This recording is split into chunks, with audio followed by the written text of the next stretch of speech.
Back at the Intangible Podcast, I'm sitting here with Kate. We're excited to have you here.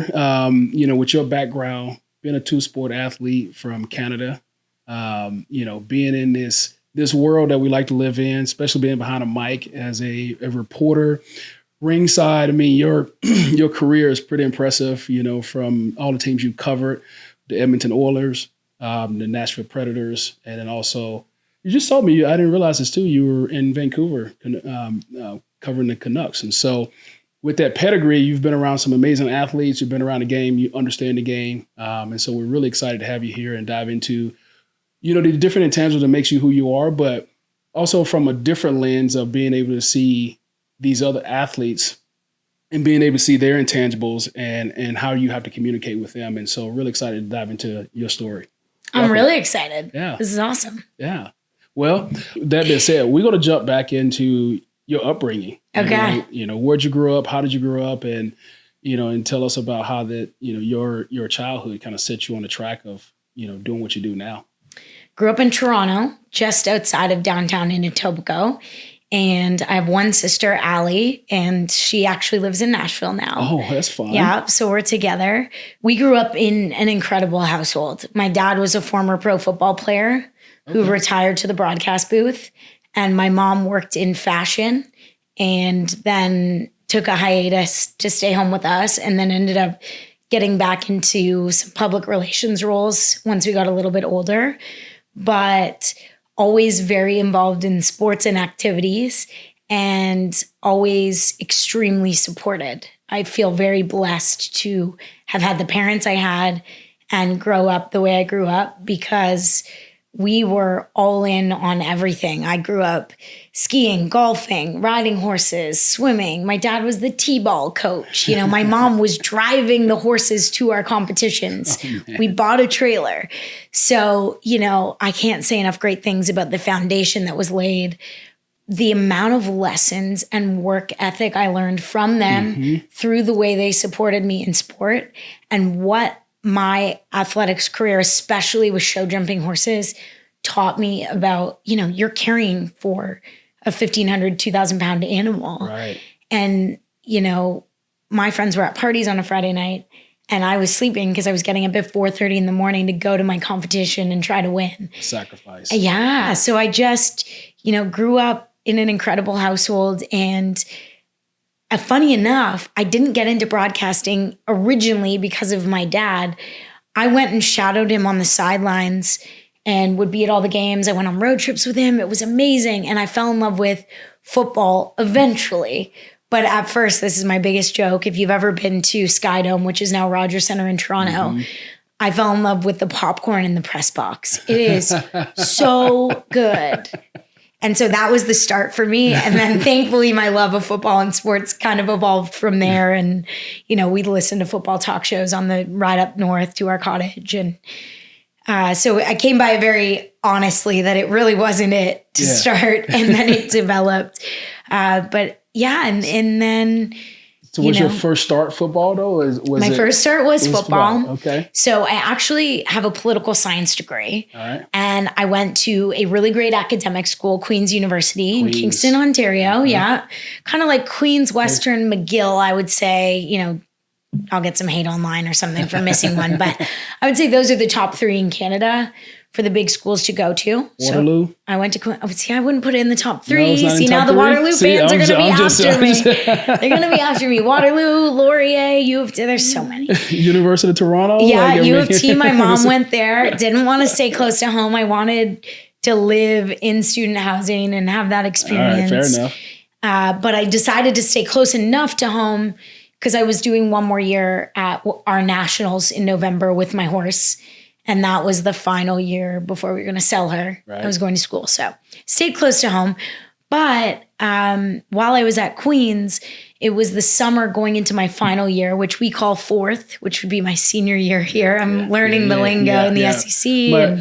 My wife, we had a hard time with that thing. Yeah. Being from Canada, it's like, grade 9. I'm like, 9th grade or grade 10? No. Yeah. So it's freshman, sophomore. I'm like, oh, second year? Okay, cool. Yeah. So I'm learning that. But going into my final year of school, my dad had a sudden heart attack and died. Oh, no. And so that for me, I didn't really know what I wanted to do. I knew I was smart. I knew I was hardworking. And I knew that a politics degree would keep doors open. And I think a lot of people do that. They get an art side degree in psychology or politics or whatever because they don't really know, but then it doesn't close any doors. So you're still getting a 4-year great academic degree. Right. And so when he passed, I was like, you know what? That's what I want to do. I'm going to follow in his footsteps. So when I went back to school for the 4th year, I rejigged my schedule and I took a lot of online electives. And I kid you not, I met the executives. I was serving in a restaurant. I met the executives from a local radio station. And I went in and I was like, I want a job. You don't have to pay me, but I want to be on air. And that's how I started. And I actually had a show giving one of the hosts dating advice, which like not qualified. But I would Google, tips for getting a Valentine's date. And I was helping this guy, Maddie, get a date. I couldn't get one of my own, but it's fine. Anyway, so that was what catapulted me in that direction. And I guess I didn't take the normal route of going to school for journalism, but there wasn't a good way to transfer my credits. Yeah. So I didn't want to start again. I was getting a great degree. Yeah. And so how did growing up in your household shape this communication piece to be able to have the confidence to go to stand on stage, to know, hey, I can do this and handle that kind of pressure. And in sports, when you're talking about it from a composure standpoint, how did you compose yourself to be able to handle that pressure to do that? I don't really know. I think it's just wired in me. I mean, my parents were incredible people. And I think when you have a foundation of such love and support for whatever you were doing, whether it was like the Christmas pageant or the first job at the hamburger joint where I was cleaning bathrooms and working the cash, it didn't matter. They were all in and supporting me. And I think that really shapes you as a person. And I mentioned it, but I work with a charity here in Nashville that just makes me so happy. And it's called Water Walkers, and we help underserved youth in the Edge Hill community. And I go home, I cry a lot, but I leave there and I think, gosh, we're really helping these kids. And it makes me sad to know what their home life is like and the challenges that they face outside of our program. But at the same time, look where I came from, that foundation of support. Right. If I can play a teeny tiny part in giving them a teeny tiny bit of what I had, then I'm helping them break the cycle and set themselves up for success. And so I really just think it's an organic foundation. Yeah. And I'm so blessed to have had the support and love from two amazing parents, two polar opposite humans. I don't know how it worked looking at that, but it was the balance. My dad was like the charismatic star, and my mom was charismatic in her own right, but she let him be him. Yeah. And then she was the calm voice of reason in the background. And we have to have our opposite. Yeah, 100%. And I do laugh now because growing up, it's like, oh my gosh, you're so much like your mom. You're so much like your dad. And you were like, ew. And now there are moments, now I've lost both of them, where I'm like, oh my gosh, I am my mother. This is insane. But I love that. And I'm proud of it now. Right. It's funny how your perspective shifts as you get older and you realize that. You're trying to figure out what you want to do in college, trying to figure out how do I kind of blend these 2 degrees so I can go and really attack this. When you got your first opportunity, thinking about that transition from, politics to being in the broadcast booth, what was the first thing that you wanted to be able to prove? Because I feel like that was when you start to blend that, you're thinking about your dad, what were you looking to prove to him or to yourself when you made that transition? That I'm good.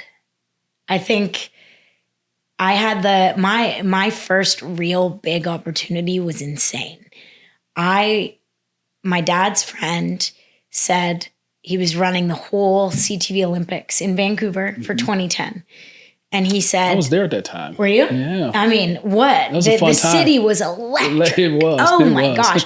It will never I don't take for granted the opportunity to be there, because I don't think in our lifetime it will ever be redone or outdone in Canada for what 2010 was. Yeah. From a broadcast perspective, from the way the country just embraced it, you know, the gold medal game for the hockey team, Canada winning so many medals. It's going to be tough to outdo. Yeah.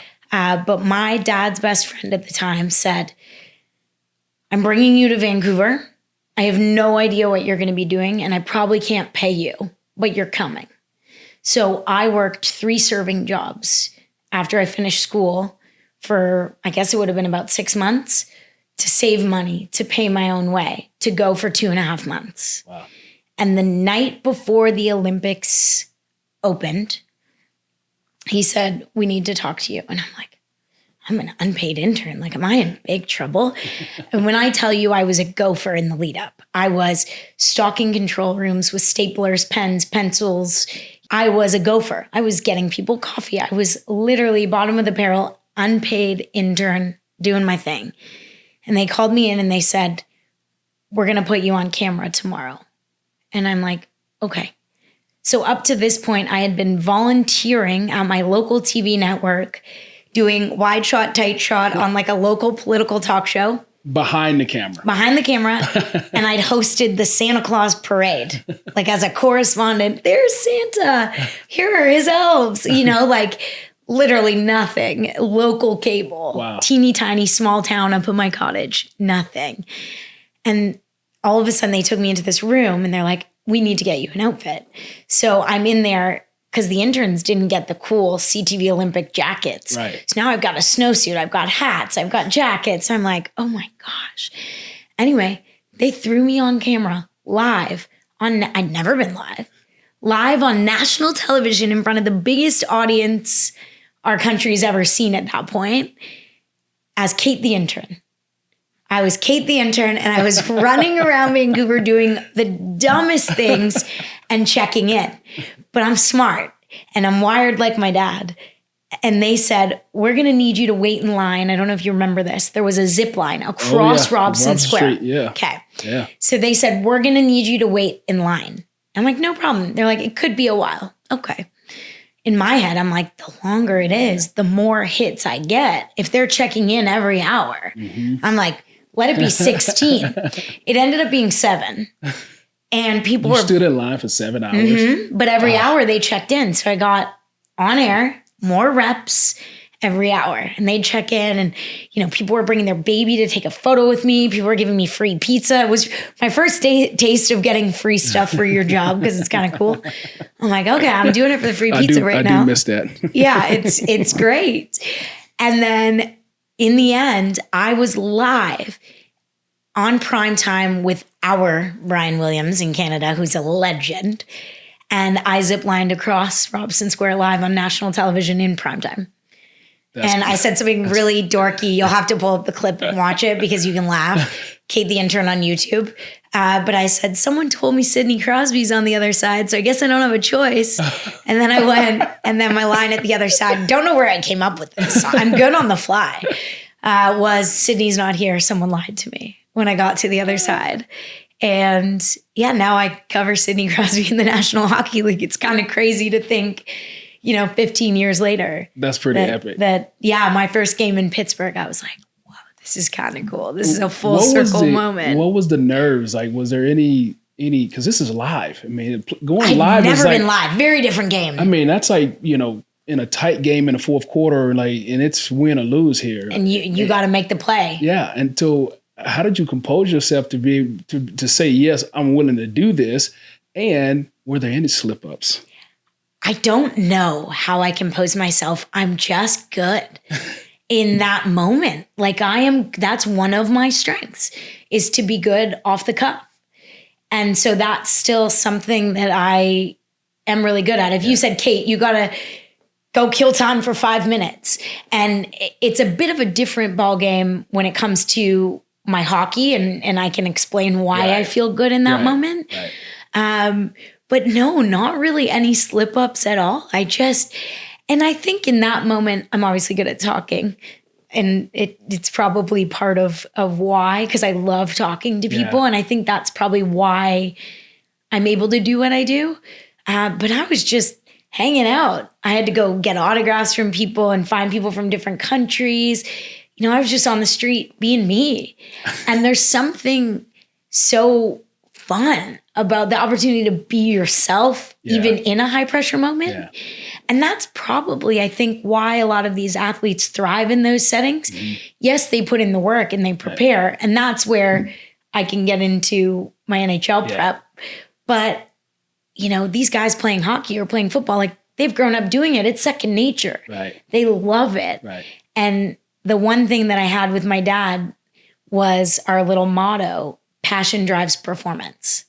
It doesn't feel like work if you're passionate about it. Yeah. And if you're passionate, you can stand there and do it all day. And yes, you work on your craft and you practice your voice, your cadence.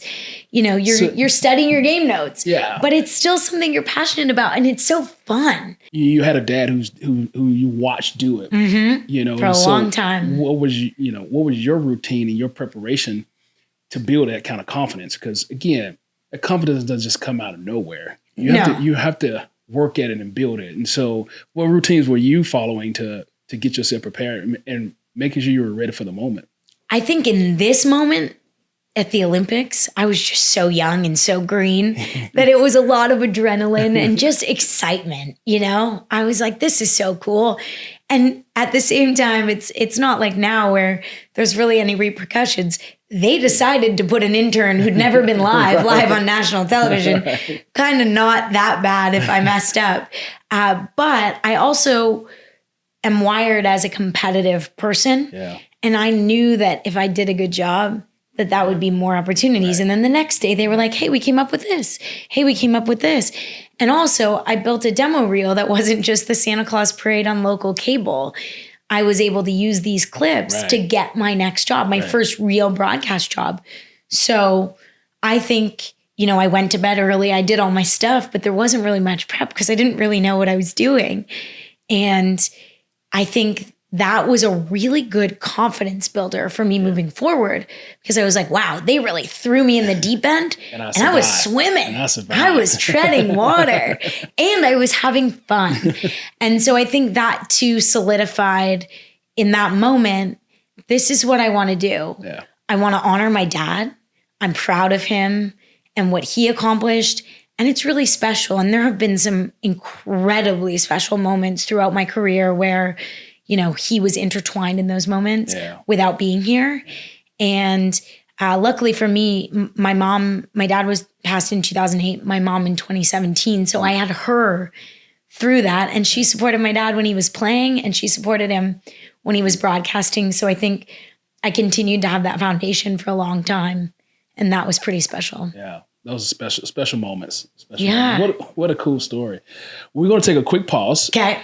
And because you're dad's football and you started out there, we're going to do a little thing called 2 minute. Okay. A 2 minute drill, just some rapid fire questions. Okay. Easy questions. Okay. Now I'm nervous. You ready for this? Not nervous live on national television, but I'm nervous right now. All right. Actually, kind of back to one of my original questions. The most embarrassing on-air slip up you've ever had? I fell off a box. How did you recover? I kept going.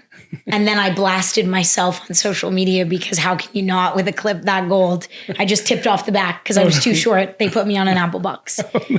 So that would probably be the most embarrassing. Or I went viral last year. I said, thanks, Quinn, to the captain of the Vancouver Canucks, but it sounded like King. And the TikTokers made it go viral for being, she called him King. But that I thought was funny. That's awesome. All right. Most composed athlete under pressure that you've ever come in contact with? Connor McDavid. Why? He's just unbelievable. I think. Because that was really fast. My jaw dropped when I was at practice for the first time and I watched him turn on the jets. You see him on TV and he's fast. And then you see him in real life and you're like, the speed and, you know, just the precision in his hands and the skill level. He's unbelievable. And the amount of pressure that he's always under as one of the best players in the National Hockey League and never wavers. Yeah. And hockey players are wired so differently. I mean, what they play through, broken this, broken that, unbelievable. And I just think it's remarkable given he's in a rabid hockey market and year after year he produces. And I know he hasn't won a Stanley Cup, and that's sort of the dark cloud. Right. They made it to the Cup final and didn't get it done again. But unbelievable athlete. All right, worst answer. This is a good one. Worst answer you've ever gotten from a post-game interview? Just like the one word, angry man. I don't think there's anything that bad other than you're like, bro, I'm doing my job. Right. Come on, give me like 5 words. I think that's the hardest part, especially when you're live on the ice on national television with, 16,000 people watching the live interview. And he's like, yeah, it was good. Cool. You want to elaborate? Anyway. Got to be fun for you. Yeah. And so we can get into it later. Yeah. I'll explain that. One athlete you never want to interview again. I'm about to get you some trouble. I know of one. I'm not going to say it. This is going to be a wild card. I'm going to say Ricky Ray, because I got to do a historic interview after he won the Grey Cup and asked him if he was going to retire. And so I want that to be my last interaction with Ricky Ray, and we won a Grey Cup. Perfect. I like that. Yeah. All right. That was a nice spin on it, not the mean one I didn't tell you. I'm going to have to get that one out of you. All right. Last one. If you wasn't doing broadcasting, what would you be doing today? The easy answer is some sort of marketing. The hard answer is I would love to be a country singer, but I have no vocal talent to back it up. But I would kill. Prove it.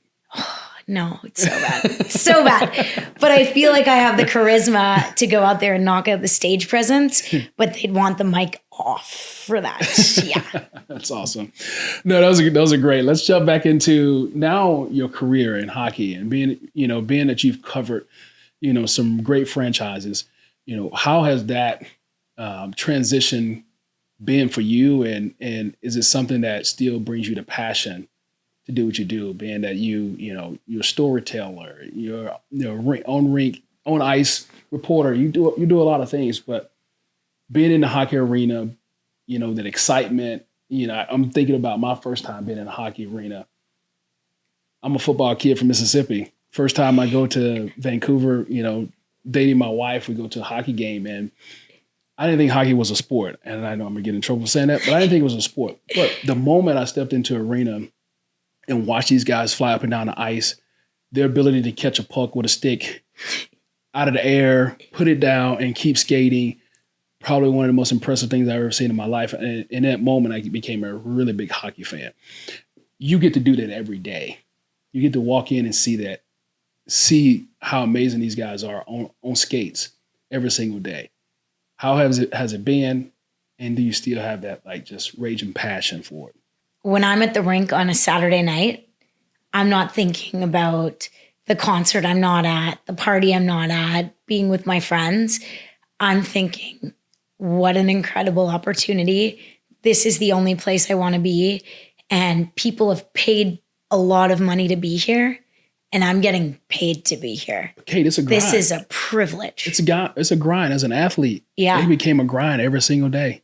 This is a privilege. It is a privilege to be in this moment. And I love it. And, my dad taught me that passion drives performance. And I'm so passionate about what I do that every broadcast, every show, every podcast I get to be on, every new person I get to talk to about what I do, it reignites a flame that's still burning. You know what I mean? Yeah. I say reignites, it's ignited. It's going, but makes it even bigger. It's so cool. And I love it. And I think getting the opportunity to tell these stories is unbelievable. And so many amazing people have helped me along the way, especially when I was first starting out. And I think about the way that I've been able to use some of the advice that they gave me to really get deeper into what I'm able to do. Football players were a lot easier to deal with in terms of not having the guard up, in my experience. 4 years on the CFL sidelines, I interacted with a lot of football players, and hockey players can be very rigid. They're very routine oriented and structured, and they don't want to break out. Why is that? I mean, I don't know. It's just, maybe it's the way that they grew up, and that the program, and the way that, a lot of them don't go. There's more guys choosing to go the collegiate route now, because there are some really great hockey schools, but they live and breathe hockey from start to finish. They leave home very young and go 13, and bill 14, it with families. Yeah. So I just think, they're wired just a little differently. And it's not to say that other athletes, golfers are extremely dedicated to their craft, and football players, it's just a different energy, I think would be a way to describe it. And so breaking through and getting those personality pieces is such a challenge. And I crave the challenge. Yes. I love it. Yeah. And I'm really proud of some of the work that I've been able to do, because, one day I made Connor McDavid laugh in a media scrum, which is nothing. But I was like, yeah. No one knew. But I was like, he giggled. He giggled at my stupid thing that I said. But for, someone who's just like winning hockey games, I'm the captain of this team, I got to be the best version of me. I've got to bring out the best in my teammates. There's no real fun side that you get to see in some of those media moments. Yeah. And so I'm proud when I'm able to break through and get some of those personality moments out and show the fans, because the fans crave that. They pay a lot of money to go to games. They really do care about their teams and the athletes. So if I can give them that little glimpse into hey, he's not just a hockey player. Yeah. He's a guy that owns racehorses. Ryan Nugent-Hopkins comes to mind. Or, a guy who loves golf and is a diehard golf fan, or whatever it is, I mean, your career is based on communication. Absolutely. And, when you think about communication style, how did you develop your communication style to be able to pull out these pieces so that everyone can see? Because, again, that's what we're doing here with this Intangible Podcast. So people know who you are and like what you're about. How have you developed your style that you can make guys like that laugh, or pull out the right stories, or get a guy to tell you that he owns racehorse? So Jack Michaels, he's a broadcaster for the Edmonton Oilers. And when I first got there, I had a meeting with him, and I said, just casually we were chatting, and I said, what do I need to do? Like I joined the Edmonton Oilers partway into the season. I missed training camp.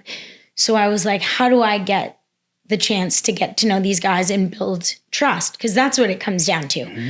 Trust and familiarity. Mm-hmm. They have to know you're not there to stick the knife in and embarrass them, especially when you work for the team. Right. We're paid by the same person. Right. So yes, my job is to tell stories, but my job is also to put a positive spin on it and to paint you in the best light possible.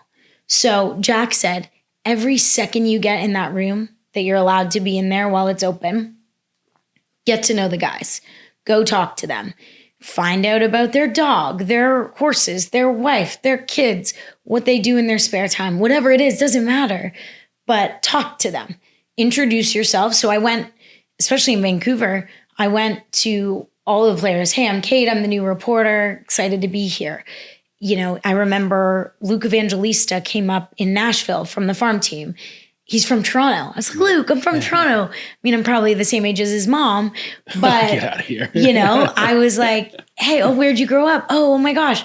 Yeah, I grew up, at this intersection. He was like, oh, that's right where my mom went to high school. Little connections. Right. And you're not doing anything crazy or reinventing the whole wheel. You're just building trust, building rapport. And then when you get in those professional moments, you have A, mutual respect, and B, that element of trust that you're a person that cares about them, not just as the player, but as a human as well. From an athlete perspective, that's the thing. It's like, can I trust you to do your job without crushing me? Absolutely. You see the reporters asking the bad questions, and there's like war in the media room, and you're like, oh. Yeah. I mean, so But when you think about it from the athlete's perspective and the guys who are given that, when we talk about communication and giving one word answers, how do you lean into those and be able to like say, I'm not going to let this guy defeat me? Because that could be disheartening when someone just give you a one word answer.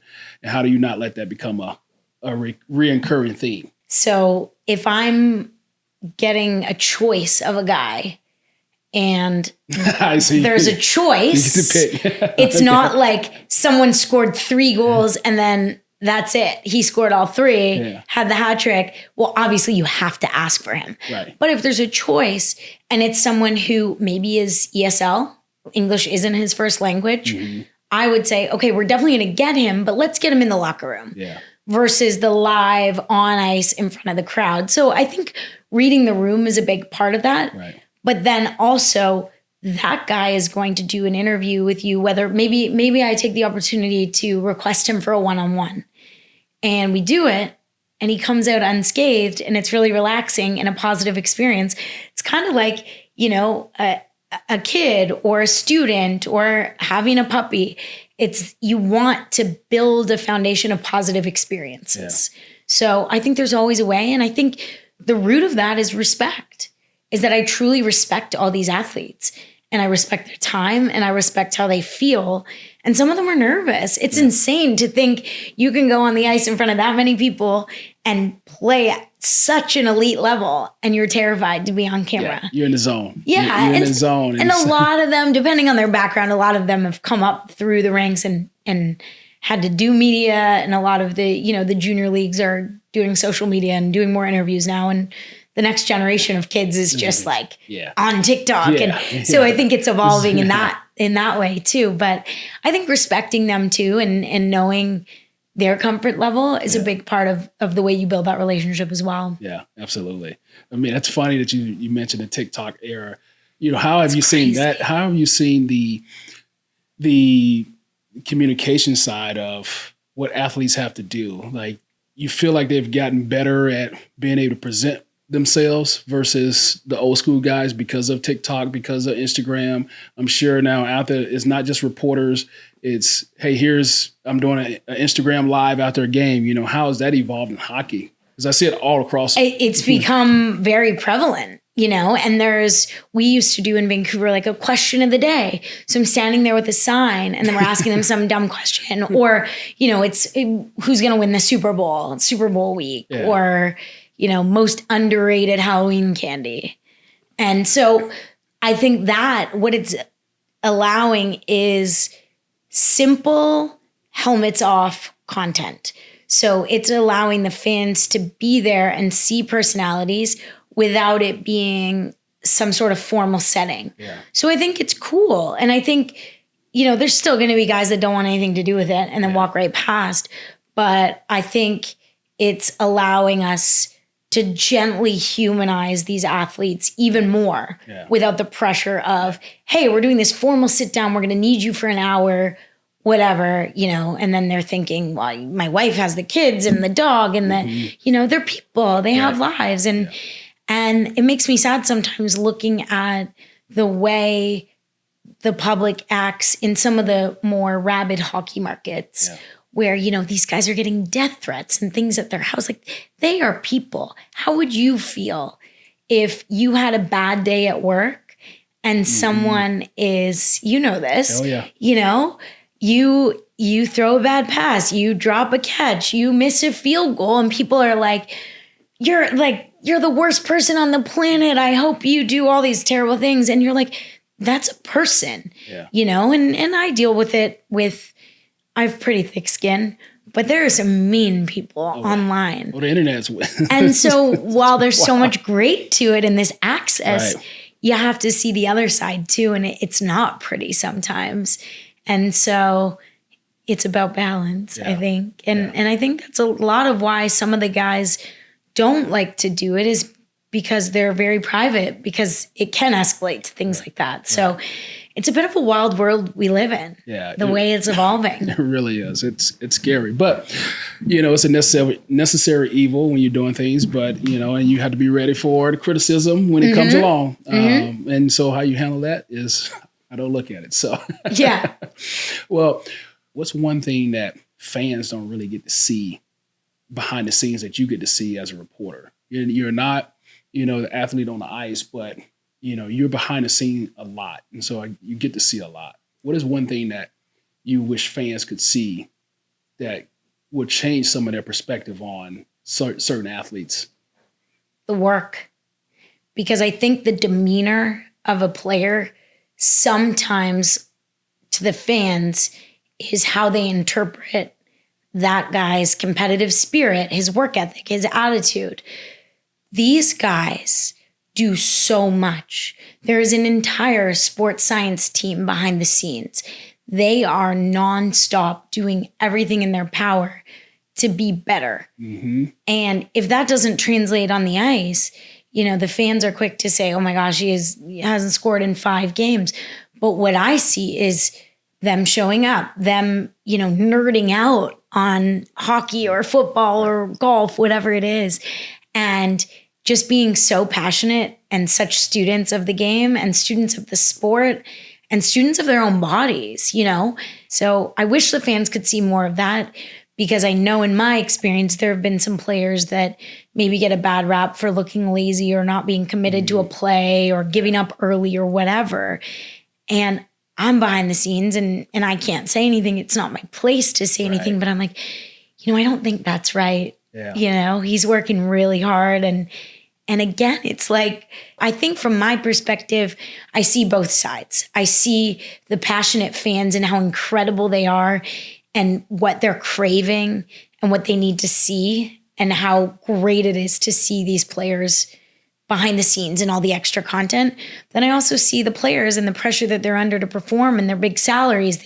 When you sign an extension and then you're not scoring goals for the first month, you're getting all this hate online and you're just trying to figure it out and work through it.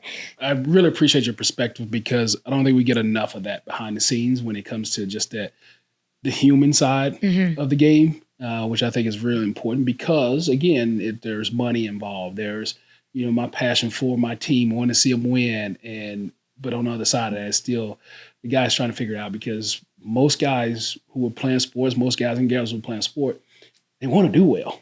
They want to win. They want to win. They're all wired the same. Right. They're competitive. They're grinders. They want to win. They want to be the best they can be. They want to score that game-winning touchdown. Right. They want to hit that game-winning field goal.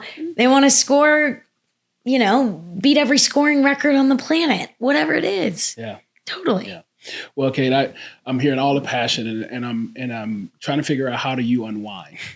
Great question. It's a work in progress, especially when it comes to sleep, because the hamster just runs.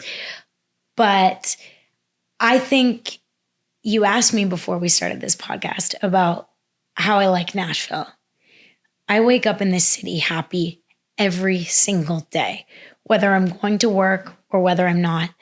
I have met the most incredible people here in Nashville. I have built the most incredible community. I volunteer with 2 unbelievable organizations, and I have great friends to spend my downtime with. I am my mom when it comes to this. I am the activity queen. I want to fill my days. And I think I learned that a lot through my mom, because 6 months after my dad died suddenly, my mom was diagnosed with stage 4 ovarian cancer, and she was given 2 months to live. And I get equally sad as excited talking about her, because she was so amazing. They gave her 2 months to live. She lived 8.5 years. Wow. She did every clinical trial they would give her. At the end, her surgeon, who did the 8-hour surgery when she was first diagnosed to remove the tumor, her surgeon was like, I don't know how she's alive. But she just wanted to live. And her motto was, live 3 days for every one you get, because tomorrow isn't guaranteed for anyone. Yeah. And that's probably sounds polar opposite of unwinding. But for me, filling my life and filling my days off with things I love is my mental health break and my unwind. Yeah. Going on the golf course, volunteering with these kids that I care so deeply about, fostering a dog, even though I'm exhausted and I really wish he would sleep through the night. You know, these are the things, that's my unwind, because I'm not sitting on my phone. I'm stepping away from sports and preparing and whatnot, and just filling my day with cool things. And it's not lost on me how blessed I am to have the opportunity to do all of these things from a career perspective or from a personal perspective. Right. You know, not everyone wakes up in a city and thinks, wow, this is the coolest place on earth and this feels so much like home. Life is so good. Yeah. And I think for me, if I ever get into a spot where I'm discouraged, and there are moments all the time, because like these athletes and like what we talked about, I'm under scrutiny. Mm-hmm. There are horrible keyboard warriors saying awful things about me. And you can be strong and you can be thick-skinned and tough, but I still read them. Yeah. And some days, if I'm a little more emotional or I'm a little overtired, they hit differently and I'm not as strong as I want to be. And so in that regard, I have a really fabulous circle of women, of men, of creators, country music artists, actors, actresses, other sports broadcasters. And I lean on them because while what we do is so different, maybe I'm not a country music star, but we deal with a lot of the same challenges, a lot of the same scrutiny, and we're deeply passionate about what we do in our career growth and our trajectory and things like that. So I find leaning on them is a really great tool to reset because they get it. Right. And so that's cool. You said not too long ago that the feeling your day is kind of like your unwind. And I so relate to that because my days are jam-packed. Yeah. 3 kids, sports. You're all over. Company, podcast, Yeah. And I have, I talk about this often. I have a farm and being able to go out to that farm and like, I'm there at 7:00 in the morning. I don't get done at 7:30 at night, but just the ability to go out and just see something done and accomplished, it doesn't feel like work, even though it's a lot of work, but it doesn't feel that way. It doesn't feel like work, taking my kids all over the place. And so I can relate to that. And a lot of people say, man, I just want to sit down and do nothing. I have to have my day jam-packed all the time. The only weird thing I will tell you that I do, and it's so funny, my friend Josh Ross, up and coming country music star, he's amazing. He said it at a listening party for his new album. And I was like, oh my gosh, I'm the same. He was like, believe it or not, on short drives, sometimes I don't even turn music on. Yeah.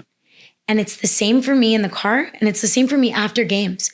I'll come home from a game and sit for 1 hour still in my jacket on the couch. And I'm not even doing anything. I'm staring at the wall. And that might sound so insane. No. But people underestimate being on. Yeah. And I'm on because I genuinely care. So there's something that just makes me so happy when I walk into the rink and I'm saying hi to the security guards that I see every day and the ushers and, all the different people that work in catering. And I love that. But I'm not just on when I'm on TV or on camera or interviewing someone. I'm on the whole way. Right. And I take great pride in being genuine and caring about all the people at the rink. Right. And so when I get home, I'm like, I don't want to talk to anyone. I don't want to see anyone. I don't even want to listen. And don't get me wrong, I'll go and watch the highlights and I rewatch my stuff. But then all of a sudden I'm like, okay, I need to go to bed. Maybe I'll hop in the bath or whatever. But I don't turn music on in the car a lot. I just sit and that's my quiet. And people probably think I'm crazy. Yeah. But sometimes I like to just sit. Yeah, I do too. I think that's my love for getting on my tractor because it's just me. It's just me and the tractor. Yeah. I don't have to listen to anybody. I don't have to answer calls. It's just me. Yeah. Go. So, no, that's great. I definitely relate to that a lot. As we starting to wrap up here, I'm thinking about the path you've taken to get to where you are. And I'm thinking about young and upcoming stars, that's looking to become you. What kind of advice would you give them as they're on their journey, particularly in the path that you've taken? I think there's a couple of things. One, don't be set on a path. There is no path. and things change all the time. So if you are not flexible and willing to pivot, you're not going to get to where you want to be. I didn't plan to be in a production role, rolling prompter on a show. I didn't expect to be a writer at the Sochi 2014 Olympics. I was writing. I was not on camera, but what that did was help me develop skills to be better when I am on camera, because I'm a really good writer. And I learned while I was in production how the editor works. So now I can go work on a project and shoot something with him or her in mind of, we should shoot it this way so it makes their job easier. Yeah. And then the end result is a better product. So I think you have to be flexible, know where you want to go, no doubt. Have your goal in mind, set goals, and work towards them. But don't be set in this straight path to get there, because that's unrealistic. And if you're passionate about something, go get it. Yeah. Do it. Because I had someone tell me that I didn't have a future in broadcasting simply because I didn't have a journalism degree. And look at me now. Yeah. Just go chase your dream. And the other thing I will say is you've got to be willing to put in the work. And that's one thing that people don't see about me. Sometimes I'll post a photo of my notebook. I'm old school and I write everything out, but I over prepare, and I probably use 98% or 99% of what I prepare doesn't ever get used. That 1%. But I'll write 40 pages of notes to get ready for a one-on-one. I know the name of his goldfish, his cousin's brother's dentist's name, Right. So I'm a chronic over-preparer. And I think that circles back to you asking me how I feel confident in what I do. Well, I feel confident because I've got emergency notes embedded, ready to go. And 9 times out of 10, I won't use them. But if I need them, they're there. Yeah. And that allows me to take a breath and be me and know that I know my stuff and be ready for whatever is presented to me. That's one thing that I've had to do is make sure that I'm prepped and ready. Because you're in a whole new space now. It's a whole new ballgame. Whole new ballgame. A lot of work. And I didn't think I would, I'm like off the cuff about things. But what I've learned is that just for it to go smoothly, you have to be prepared. And so thank you for sharing that. When you're thinking about the young athlete that is coming up, particularly in hockey, what would you like to see from a young athlete as they're coming through junior hockey, getting to the big dance, coming out of college, wherever they're coming from, that will help you do your job well? I think a lot of them are getting into it already, but there's stronger media training. And I think it's coming from that social media angle and doing more of it in their junior days. And as they're younger, it's becoming more prominent. You don't have to be a pro to be doing an interview. So I think that's helping them just at the sheer comfortability phase, is that they're being able to be exposed more often. So it's not here you are in the NHL, boom, there's 40 mics in your face and all these reporters because you play in a hockey rabid market.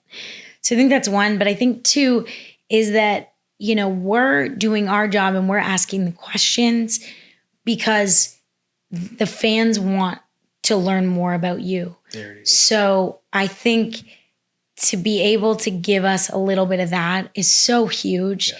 I don't think there's anything wrong with admitting that you're going through a process because you're not playing to the level you want to play. And I don't know that me saying that will ever get them anywhere to admitting it, but,